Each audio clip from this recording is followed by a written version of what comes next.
দেখো বন্ধুরা, ইলিশ মাছের বাচ্চা। না গো বন্ধুরা, এটা আমি তোমাদের সাথে ইয়ার্কি করছিলাম। এটা কি মাছ, কি তোমরা কে কে চেনো আমাকে কমেন্ট করে জানিও। নমস্কার বন্ধুরা, আমি কাকুলি পেন্থালিতে সবাইকে স্বাগত। আজকে আমি এই মাছটার বেগুন দিয়ে ঝাল করব, পোস্ত আর জিরে বাটা দিয়ে ঝাল করব। মাছগুলোকে এবার একটু লবণ হলুদ মাখিয়ে নেবো। 1 চামচ হলুদ দিয়ে দেবো, 1 চামচ লবণ দিয়ে দেবো। মাছগুলো ভালো করে মেখে নিই হাত দিয়ে। তোমরা তাহলে দেখতে থাকো আমি কি করে মাছের ঝালটা করি।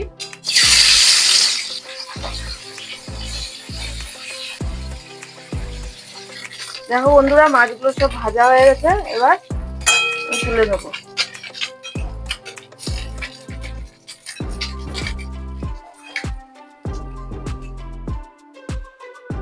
তেলটা গরম হয়ে গেছে, এবার আমি একটু কালো জিরে ফোড়ন দিয়ে দেবো।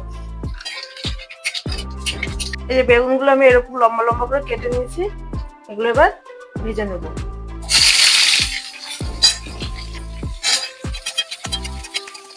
বেগুনের মধ্যে অল্প করে একটু হলুদ দিয়ে দেবো, অল্প করে একটু লবণ দিয়ে দেবো। এবার আমি মশলাগুলো করে নিই, কি কি মশলা দেবো চলো তোমাদের দেখাই। এখানে 2 চামচ পোস্ত আছে, এখানে 1 চামচ জিরে আছে, আর এখানে 4টে লঙ্কা আছে। এটা আমি একবারে মিক্সচারে একটু ঘুরিয়ে নিয়ে আসি। পোস্তটা দিয়ে দিলাম।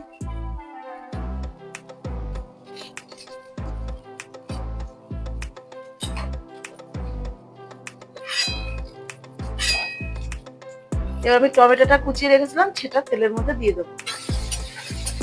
তোমাদের একটু ভাজা ভাজা হোক, তারপর মশলাটা। এবার আমি মশলাটা দিয়ে দেবো, যে মশলাটা করে রেখেছিলাম পোস্ত জিরে আর কাঁচা লঙ্কা, সেটা এবার দিয়ে দেবো।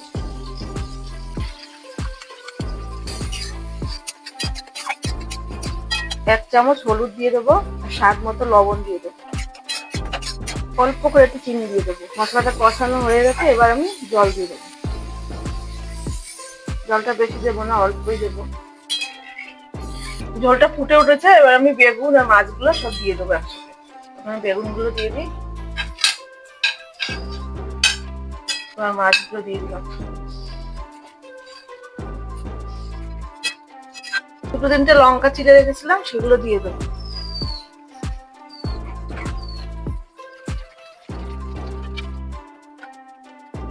এই যে বন্ধুরা, চাপিলা মাছের ঝালটা পুরো রেডি হয়ে গেছে। চাপিলা মাছের ঝালের ভিডিওটি কেমন লাগলো কমেন্ট করে জানিও, আর ভালো লাগলে একটা লাইক করে দিও।